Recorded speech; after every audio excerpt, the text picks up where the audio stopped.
absolute fact that you cannot grow a great company without having great people. But a very common challenge is, how do you go about finding those people who can add significantly to your business? Thankfully, that's exactly what I'm going to talk about today. Welcome to the Optimized Law Firm podcast. My name is Patrick Carver. I am the owner of Constellation Marketing. We help law firms grow their businesses online, and this podcast is all about helping you run a more profitable and enjoyable law firm. And I think this topic today goes into both, because if you're not working with great people, then it's certainly not enjoyable. They're not going to be fully contributing to your business and helping you grow in a predictable and enjoyable way. But it can also unlock a lot of profit as well if you get the right people in place. This is a topic that we are not quite experts on, but we have enough experience in the trenches that I thought it would be valuable to put together some of the changes that we've made in order to go after a higher caliber of person and ultimately get the type of results we want from our employees. So it's been really crucial to develop this process that I'm going to go through, really map it out for you and give you the blueprint so that you can find great people for your business as well. In this video, I am going to cover three things. The first one is going to be how to source great candidates. Second, how to structure the application and interview process. And third, how to select the best candidate and then ultimately get them to work for you. I will also talk about some of the fatal flaws that most people make before the hiring process even starts. And after that, you're going to have a really clear roadmap for how you can go out and get your next employee whenever the time is right. So just from personal experience, I can share that it makes a world of difference when you ultimately hire good people. We're not Pepsi or something that's been around for 100 years. So we're certainly on the younger end of the business spectrum. But after being in business for a little over 6 years now, we've certainly gone through our fair share of hiring and firing. And so we've gotten to the point in our business, and I think with most scaling law firms, you get into this point as well, where you are not really happy about using complete willpower to drive the growth of the business. You have, during the first part of kind of the business growth cycle, you're really doing a lot of stuff yourself. You don't really have systems or processes in place. And you'll find that once you hit a certain point, it's really challenging from an operational standpoint to deliver great client results. And it's really challenging and frustrating as a business owner or manager if you don't have good systems in place for that, because we've been through this process as we've continued to grow, and we're hitting a lot of those challenges right now. And a lot of it all goes back to structure, processes, and ultimately getting the right people. And the right people make such a world of difference, because there's an enormous difference between folks that you will hire for your business who will kind of do the minimum or just do exactly what you tell them. And then you have other people, and these are called the A players. And there's a book that I believe coined this phrase. It's this right here. It's Who. And they talk about this concept of the A player, that you're looking for the people who are basically the top 10% in the world, and they have a 90% chance of going above and beyond the job title. So you're really, in a nutshell, it's trying to find kind of exceptional people who really, will drive your business. And, for me, that means a lot of initiative, a lot of follow through, not a lot of hand holding. These are the type of people that I'm looking for. And the best way to describe them is that they're go-getters, right? They are going to go and kind of go the extra mile, do the extra little bit of task without you having to ask. Those are the type of people I really look for and want to align with my business, because otherwise you as the owner operator will always be going in, cleaning up situations, always be providing guidance and advice. And all of that's important, but only to a certain point. You want to be able to create those systems, help people learn, help people train, but ultimately help them fish for themselves. And it's at that point where you can actually scale. And it gives you that flexibility as a business owner to allow your business to do the day to day, to work on a daily, monthly, weekly cycle all by itself. And it gives you the freedom and flexibility to go out, have vacations, do other stuff to where you have your role, but you're not doing everything and constantly putting out fires. So let's get into the actual process for this. And I won't bore you with a big long story about how we used to do it because I think you all probably share similar stories with yourself, so it'll definitely hit close to home. But we basically kind of go. There was no process to it. Is the best way to put it. We would at first start with some of these individual freelance websites. Go put a job post up, and one of the big mistakes that I made early on was basically taking people at their word, right? And so I'd put a job post up and say, hey, I need someone to create blogs for me. And you'd get 50 people that would say, hey, I can do blogs for you. And the problem that I found with this is that as you start to work with these people, you really get to know what the quality of their work is, their follow through, all of this stuff. And I was doing that after the fact, after I had already selected them and chosen them basically on gut feeling. I'd have, maybe a couple questions and, get on a call and, figured I could kind of be the best arbiter by looking them in the eye of whether or not they would turn out to be a good employee. Some have been awesome. That worked, fantastic for some. We still work with a number of those people today, but in a lot of cases, it was ultimately disappointing because we would come in, we go through all of this work to get the candidate, put the job post up, do interviews, bring them in, and then they would be gone after a week sometimes because they had another job that they liked better, or they just became flaky and didn't ever come back. And so this whole process, is all about mitigating your risk when hiring a new person so that ultimately you get a great quality hire, a positive contributor to your business. But it also is going to save you a ton of time and frustration so that you can go through this and it's not all being done in real time after the fact. Once they've already been hired, you're paying them, and you're actually then on the hot seat to deliver results for your clients and give them a great experience.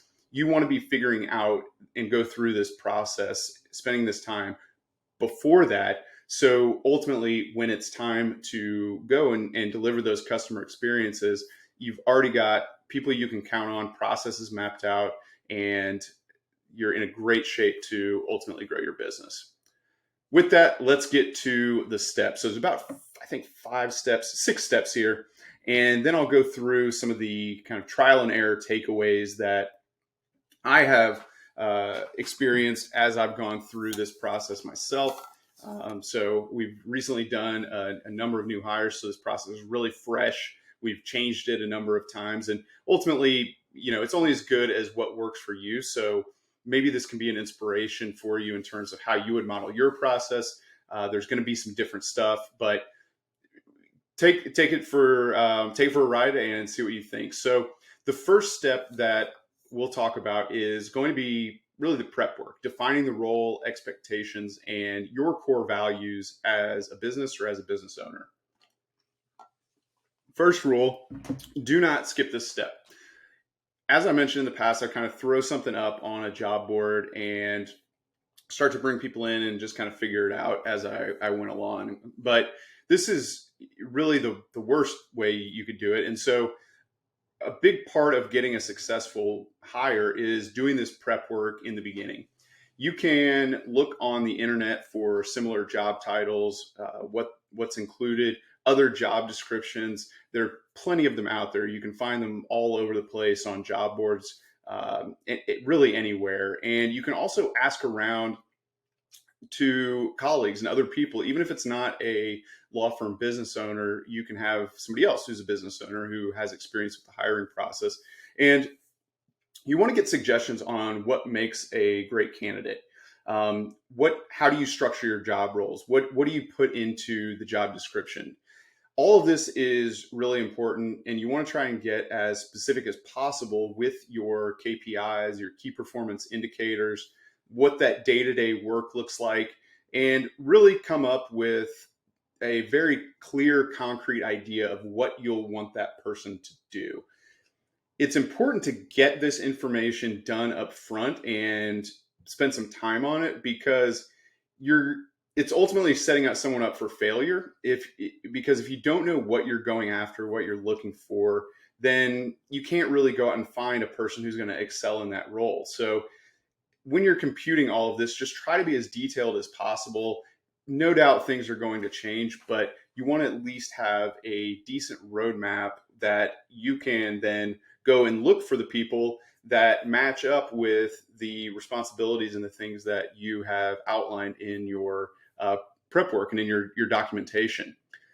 The core values component, we'll talk about that a little bit later, but you want to think about this as well in terms of, what are some common characteristics of the great people who work in your business.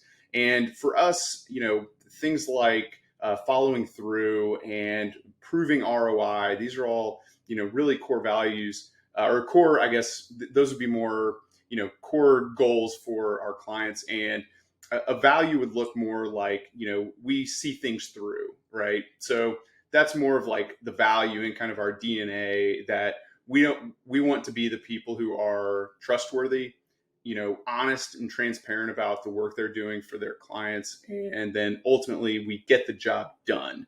And so we then can take that into the job descriptions and talk about how, you need to be someone who really follows through, and you can start to list out some of these characteristics. And those are really great because they'll, as people read the job description, they'll self-identify, and you can get to kind of self-filter out people who, really identify with those specific things that you want with it. So that's pretty much it for the first step, really, is just making sure you have that good foundation. And then you can always update it and change it as you go, but spend that time.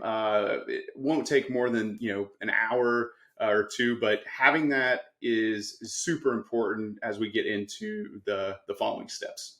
So on to step 2, this is where we like to create a short, what I call filter quiz. The goal here is to basically kick people out and filter down to a decent sized group of potential candidates.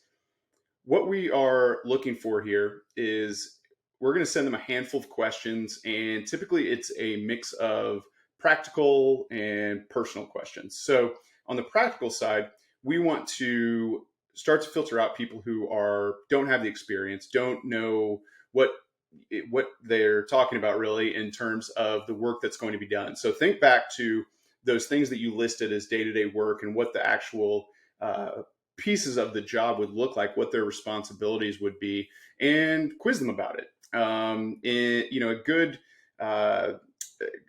corollary for us is we're talking about SEO, and we hire SEO people. So in the initial quiz, we want to ask them questions about how do you, what are the most important things to do when optimizing a page?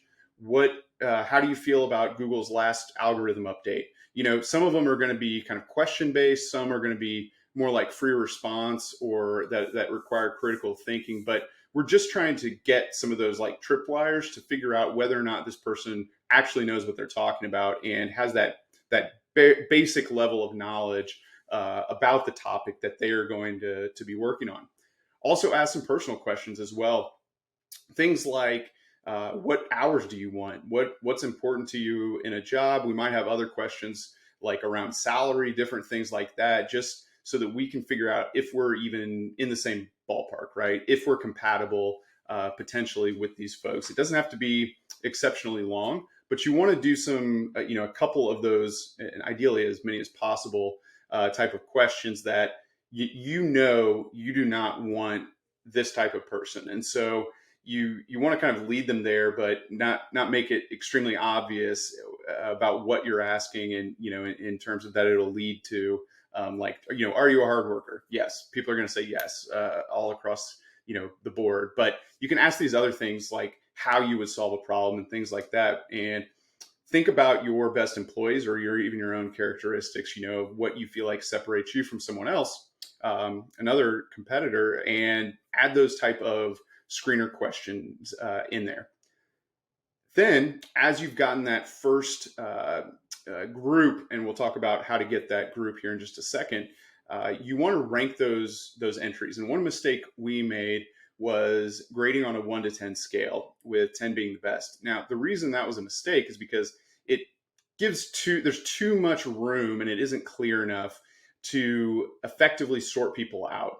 We figured out that, people, different people on our team, their recommendations or understanding of like how good a 7 was versus an 8 definitely varied. And so as we proceeded through this process, we ultimately moved into a 1 to 3 rating system. And so 1 is a disqualification, just not a good fit. 2 is like a maybe. And then 3 is I feel very strongly, or, this person's very interesting and we definitely want to add them.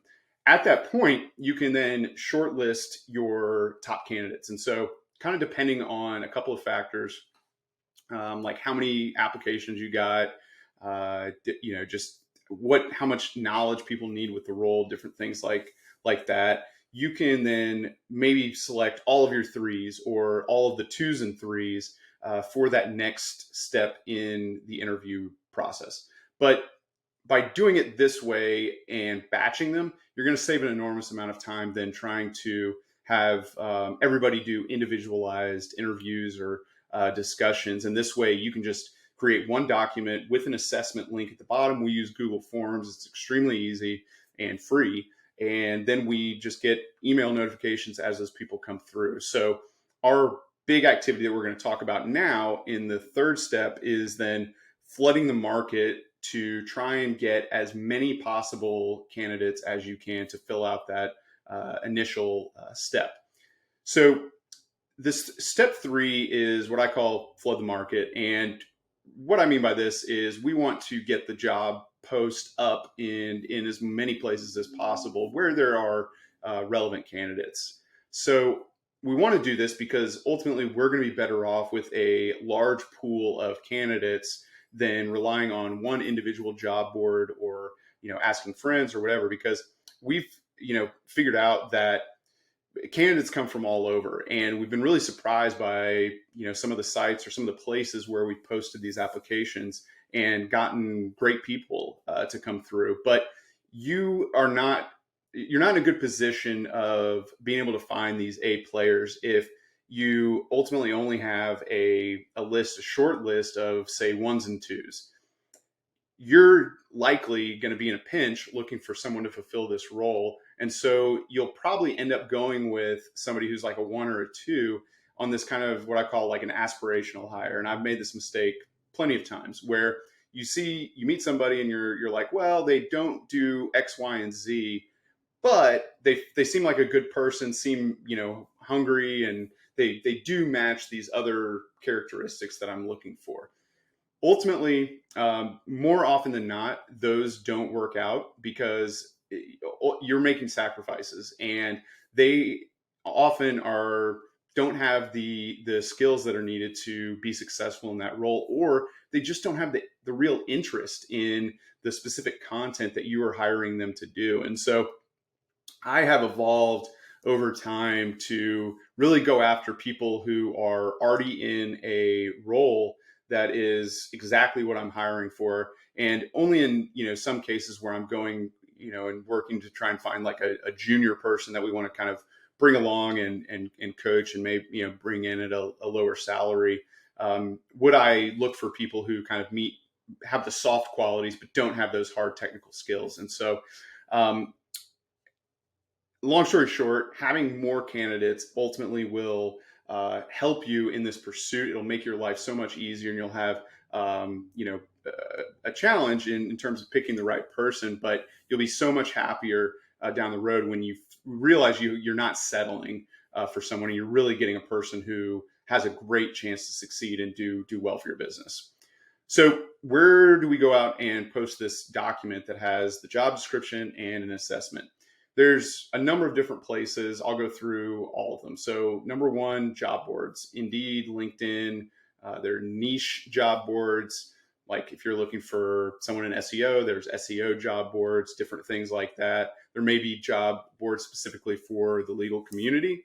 Lots of different opportunities there. And so that would be a great first place to start. We also look at freelance sites like Upwork, which can be great in some cases. Other times it's maybe not the best. It just kind of, ultimately depends on the role you're hiring for and doing due diligence. My one beef with freelance sites like this is that you often get people who are kind of these nomads and they want to kind of hop around from gig to gig, have that flexibility and not be locked down with a full-time job. Sometimes we get the opposite, right? People are tired of that. They want to be in a team setup. They want to, kind of have that structure and day-to-day stuff, or their freelance work has just not been that successful. That can then be a great opportunity as well. So we're looking at candidates right now who've been in both of those buckets, right? People who are looking for that full-time or just more of like a part-time. So kind of depending on the role. If you do have a part-time role, Upwork and like freelancer.com, those are great places to look for people who can fill in and do a great job. And we've done this a lot where we start people part-time and then move them to a full-time hire over time. And that's how we've gotten some of our best people to, it gives you the advantage of help or working with them on a trial basis, essentially. And then if they exceed and they do well, then you bring them on full time. Other areas or other ways I would go about doing this: social media groups. There are groups on Facebook. There are groups on LinkedIn.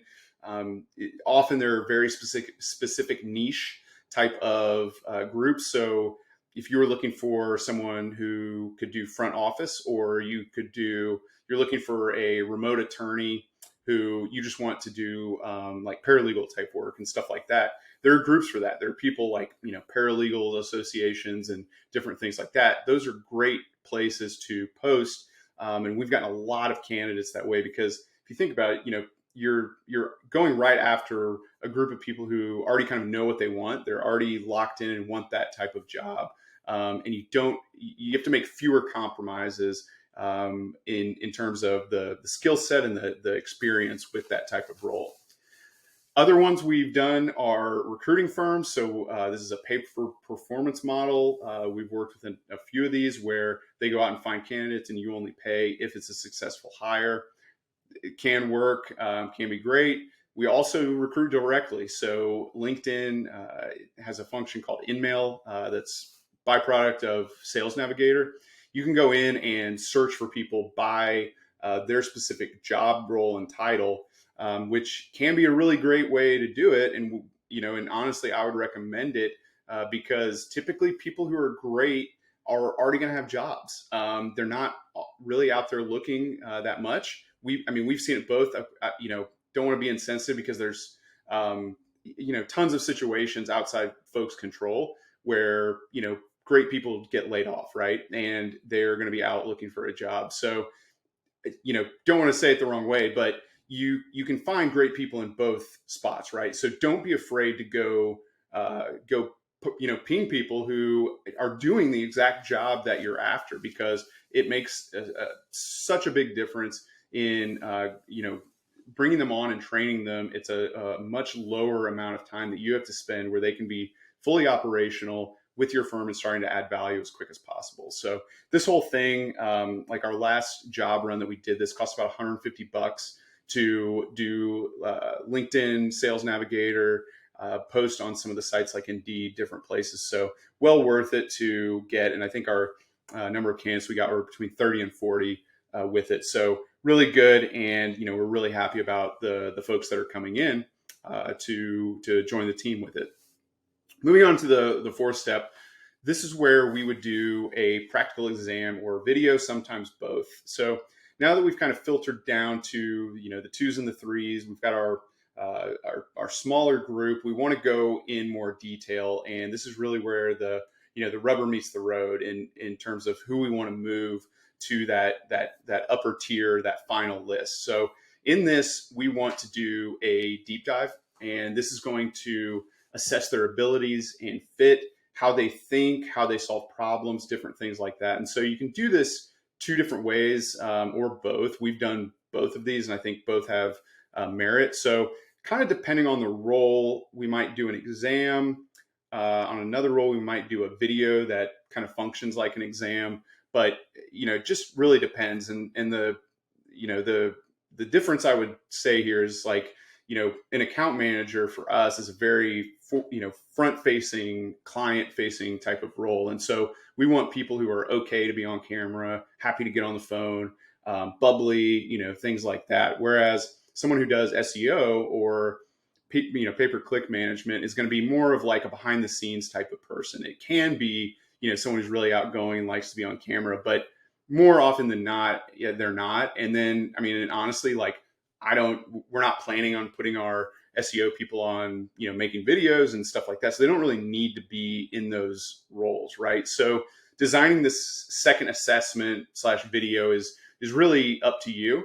But what you want to do is give them like a really practical test with it. And so if you were hiring a receptionist for your office, you would want to have them, give them a scenario, right? And have them record a call of like, doing a mock intake or, just how they would answer a call, or having a call with a friend or something, something like that, where you can get, a real feeling on video for how they interact with people, right?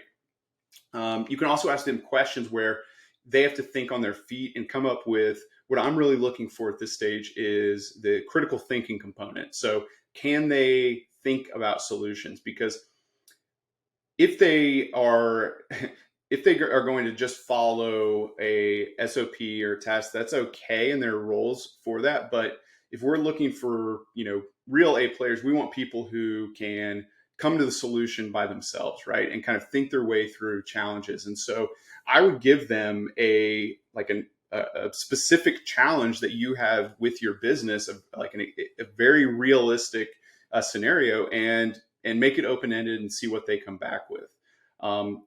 That type of assessment where it's really open-ended, you're giving them a lot of room to kind of show their personality, show how their brain works. That's the best way to do it. And then from there, you'll do the exact same process we did a couple steps ago, where you'll rank them from 1 to 3, where you're drawing these clear lines of who is disqualified and who you really like, right? So only the top ones are then going to move on to the final 2 steps for us.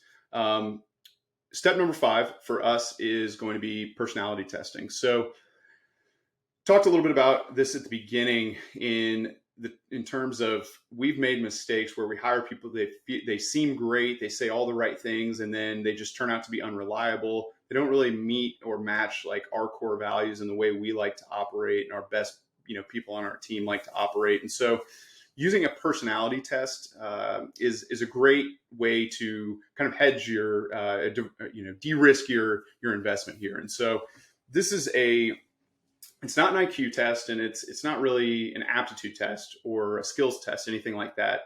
This is really just to understand the person behind the answers, what motivates them and how they go about solving challenges and how they think about this stuff. We have used 2 different types of testing for this. They're the 2 most popular ones out there that I know about are the Colby and the DISC test.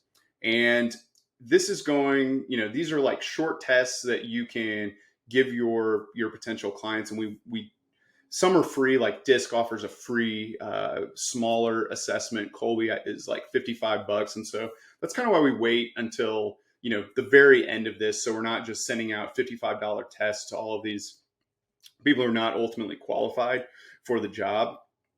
And this is going to be a great way to then, match the personality type that you're dealing with the role. And so you can then figure out, what really motivates this people. And I'll give you an example.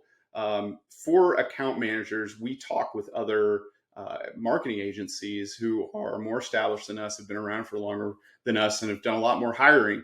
And we ask them, what do you look for in your account manager?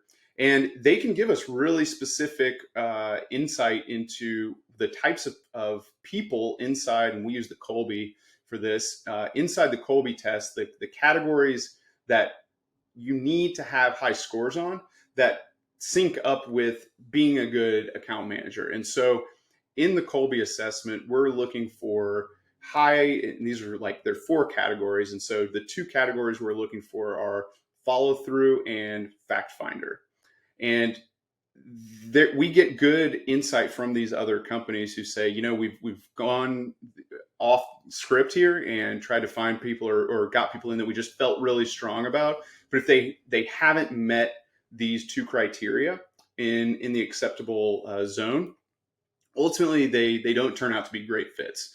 So it's kind of like, a way to de-risk or hedge your bets a little bit, where you're taking it out of, all of the risk from your gut feeling and kind of your assessment to something that's really scientifically based and, does a great job, from what I understand, as far as predicting outcomes of potential candidates.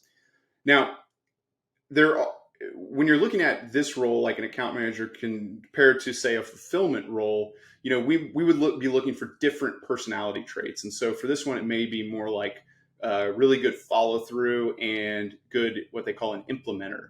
So what you can do with this, as we're kind of focused obviously on the marketing side, look around, and there may be other law firms who've gone through this and put this material out there, or you can ask and talk with the companies who provide these actual tests and tell them who you are and what you're looking for, right? Because they're going to have a tremendous amount of insight as to, what types of profiles work for different types of roles.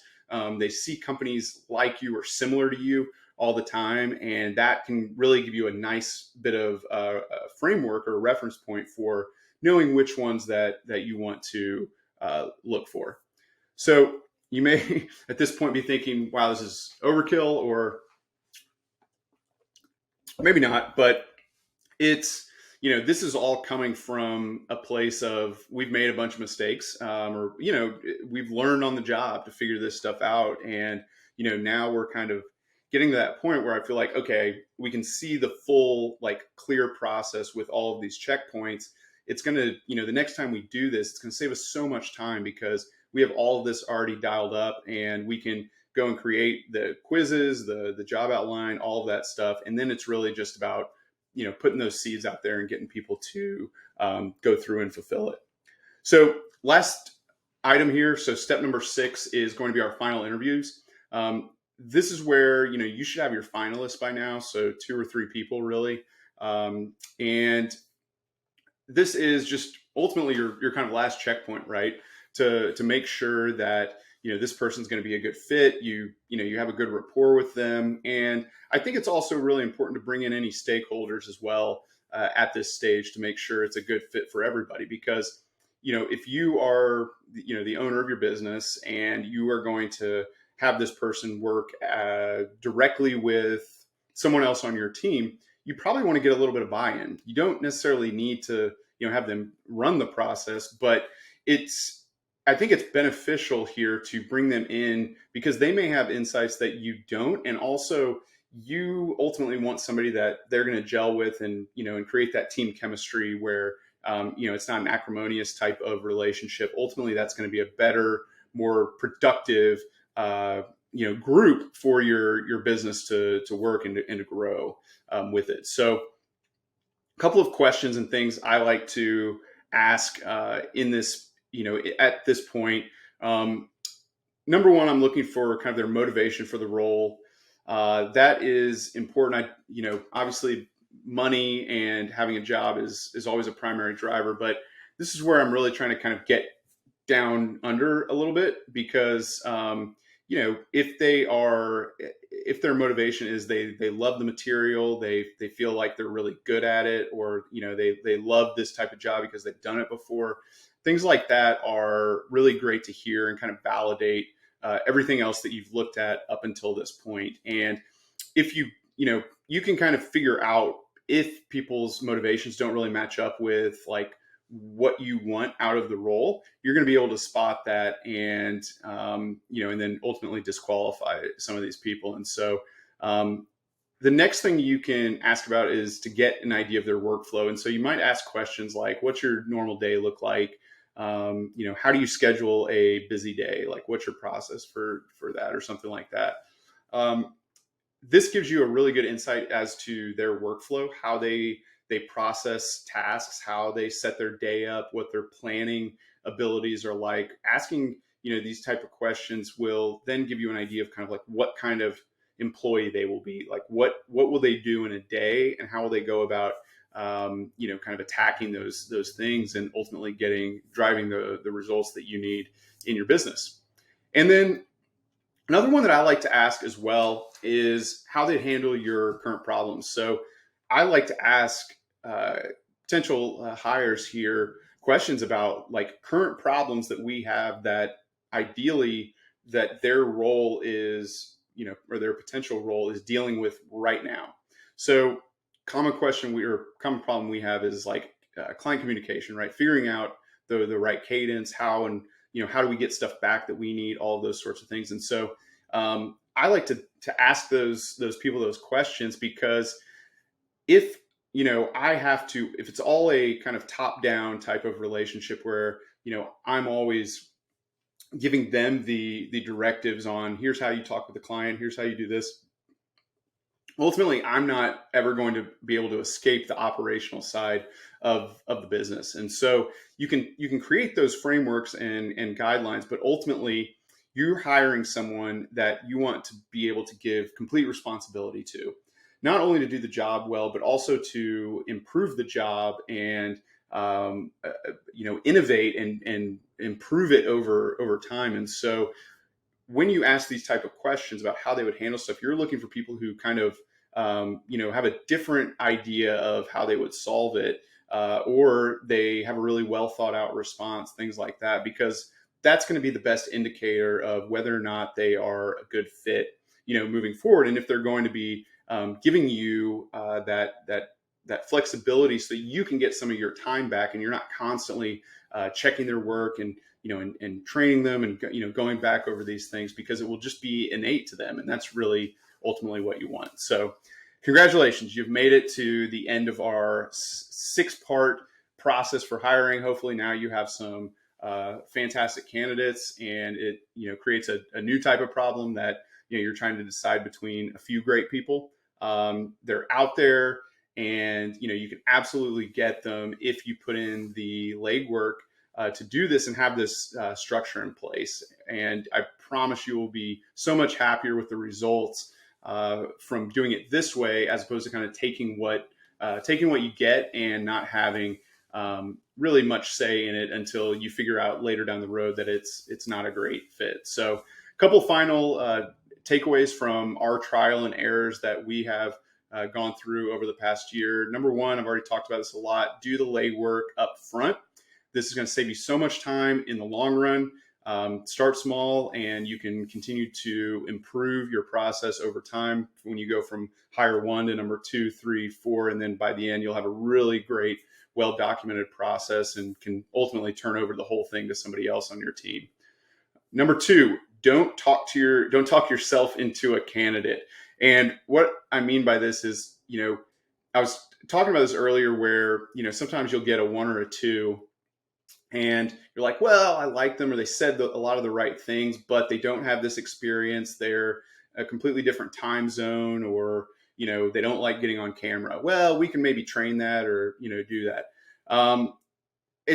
Don't do it, because ultimately you will be in for a lot of pain down the road. And really what you should be, your mindset here is let these people wow you, right? Don't hire what I would call aspirational candidates who, feel good, but ultimately don't have the skills or the personality to succeed in the role. And it's largely speculative, where you're hoping that they eventually get to being an A player in that role. But if you do these other steps right, and you flood the market, and you have your system in place, you will find people who will wow you. Even if it's only one, that's all you need to get in there, and it'll be a perfect fit. And I can tell you, from our experience, when we've gone through and done it this way, we get more great candidates than we can handle. And now I'm, connecting other people with them because they're so good. And we just, we had to pick the really the top one that we were after. Third, document your process so that you will know exactly what you want to do for the next time. You can take this that I've set up and modify it, update it, change it a little bit, do what you need to do. But ultimately, as you go through, take some time to do some notes after it, and then you're setting yourself up for success the next time. Then finally, or there's two more, task someone on your team with managing the first part of the process. So now that, I had a really big hands-on role in kind of crafting this process and going through a couple of these hires, I'm now going to completely pass this off to someone on my team who's going to do all the steps 1 through 5. And I only come in for that final interview. So after you've set it up, that's when you get to leverage the system and the process around it, so you can get more time back into your day, and you really only have to come in when it's absolutely essential that you do, and you're not getting bogged down with this. You can go on working on other parts of your business. And then finally, my last piece of advice is don't be cheap during this. So I mentioned a couple things that you'll need to spend money on to effectively perform this process. Putting up some paid job listings, doing the Colby test. You might even need to put some advertising behind the job post itself.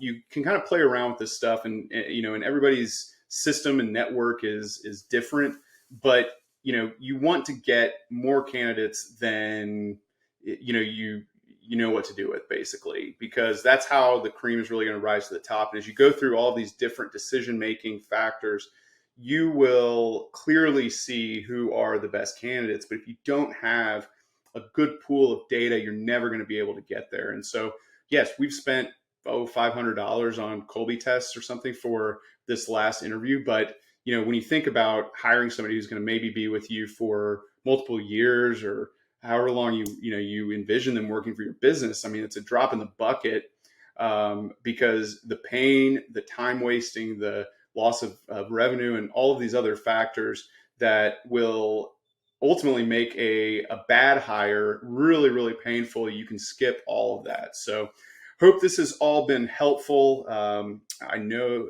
a little bit long, but I hope tried to add as much information that we could provide that would be useful to you in your hiring process. So get out there. If you have any questions, please let me know. I'd love to help you out and help you find great people for your business, as well as it's making a huge difference